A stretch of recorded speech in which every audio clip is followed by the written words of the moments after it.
Ask her में नियाज खान और आप देख रहे हैं एनएमएफ न्यूज। बीजेपी आज अपना 44वां स्थापना दिवस मना रही है।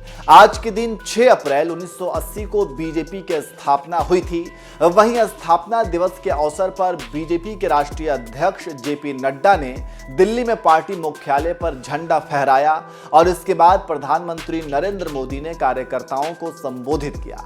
आप तस्वीरों में देख सकते हैं कि स्थापना दिवस के मौके पर जेपी नड्डा पार्टी मुख्यालय में पार्टी का झंडा फहरा रहे हैं और कार्यकर्ता भारतीय जनता पार्टी जिंदाबाद, भारत माता की जय, हर हर मोदी, घर घर मोदी, मोदी है तो मुमकिन है जैसे नारे लगा रहे हैं।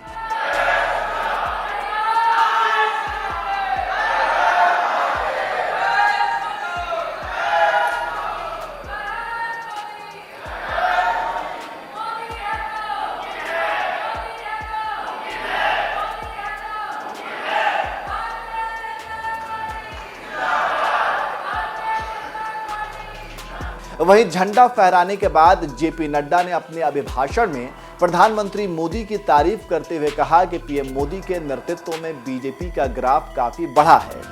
वहीं जेपी नड्डा ने अपने ट्विटर हैंडल पर बीजेपी को आगे बढ़ने में जिन जिन नेताओं ने अपना योगदान दिया उनकी ग्लिम्सेस साझा किया, जिसे देखकर आप बीजेपी के अब तक के सफर का तसव्वुर कर सकते हैं।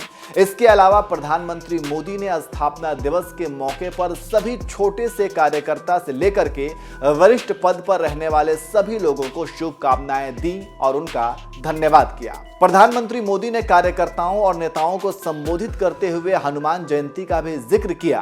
प्रधानमंत्री ने क्या कुछ कहा, आइए आपको सुनाते हैं। साथियों, आज हम देश के कोने कोने में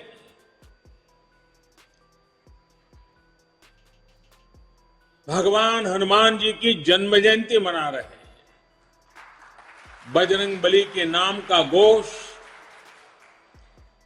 चारों तरफ गूंज रहा है। हनुमान जी का जीवन, उनके जीवन के प्रमुख प्रसंग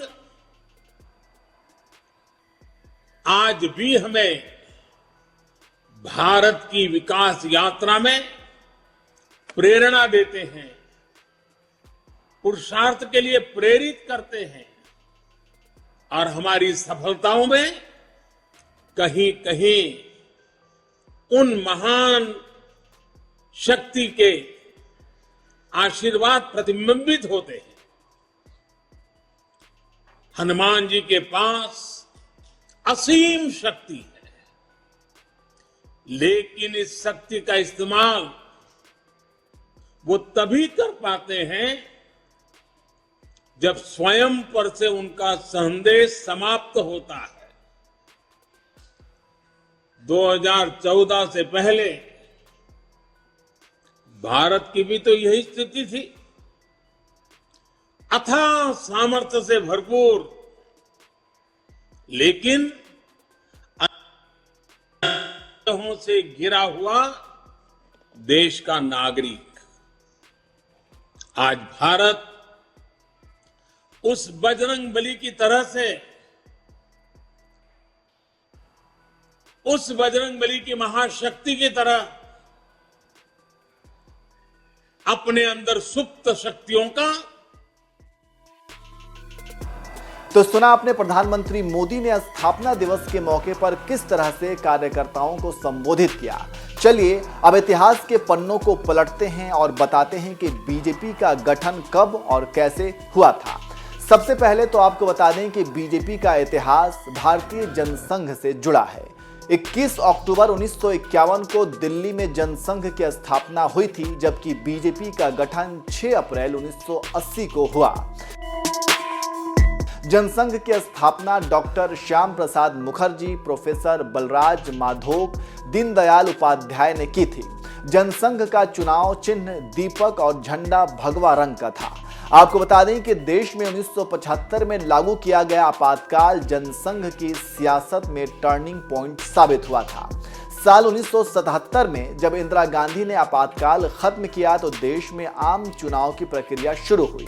विपक्षी दलों ने वैचारिक मतभेद भुलाकर इंदिरा गांधी और कांग्रेस पार्टी को परास्त करने के लिए जनता पार्टी बनाई। जनता पार्टी का गठन संयुक्त सोशलिस्ट पार्टी, भारतीय लोकदल, कांग्रेस ओ जनसंघ को मिलाकर किया गया था।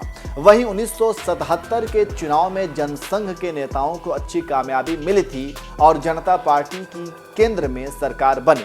जनता पार्टी की सरकार में अटल बिहारी वाजपेयी विदेश मंत्री बने तो लाल कृष्ण आडवाणी सूचना एवं प्रसारण मंत्री रहे।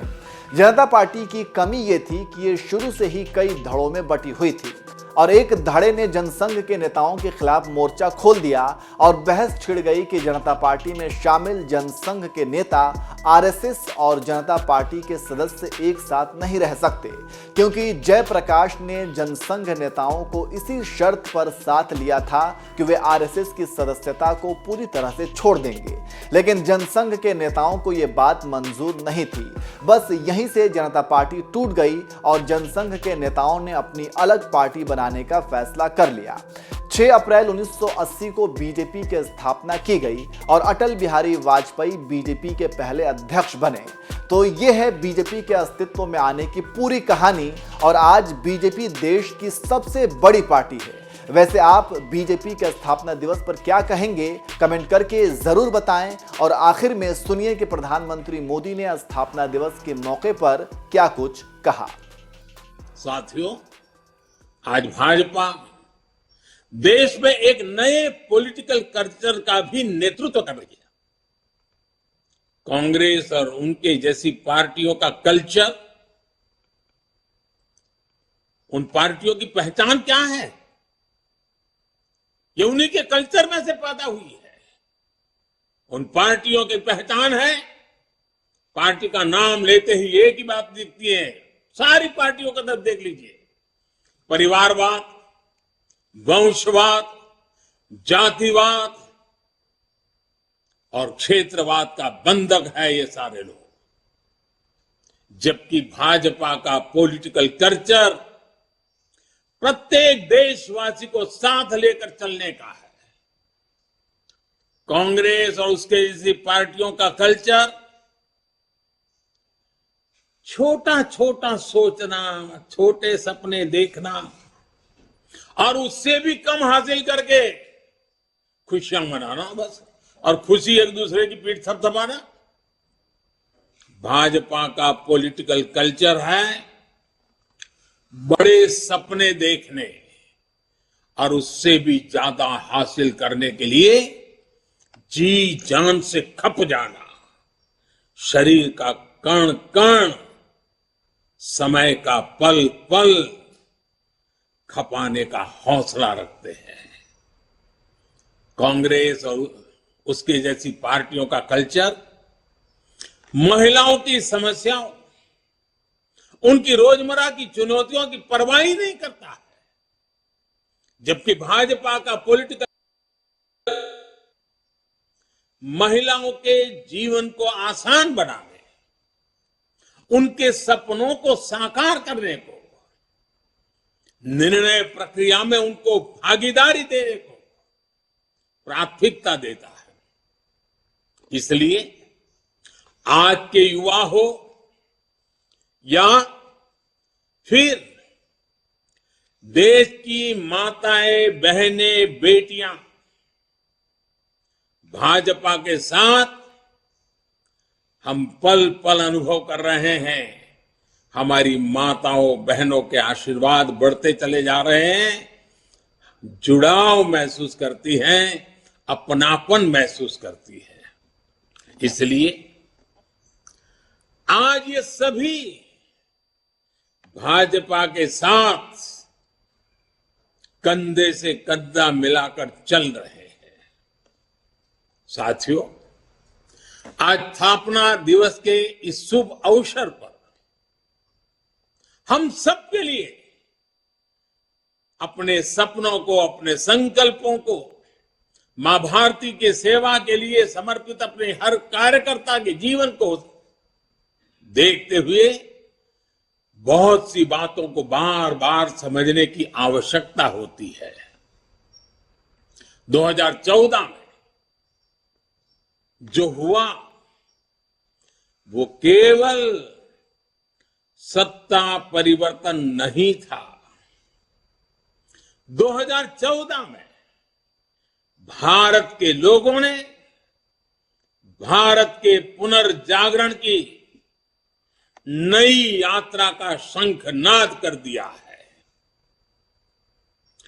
800 साल से ज्यादा की गुलामी से बाहर निकलकर एक राष्ट्र अब अपना खोया हुआ गौरव पाने के लिए फिर से उठ खड़ा हुआ है। और इस प्रक्रिया में दशकों से चली आ रही बुराइयां, चुनौतियां धीरे धीरे कमजोर पड़ती जा रही है। अब देश पंच प्राणों की शक्ति से आगे बढ़ रहा है।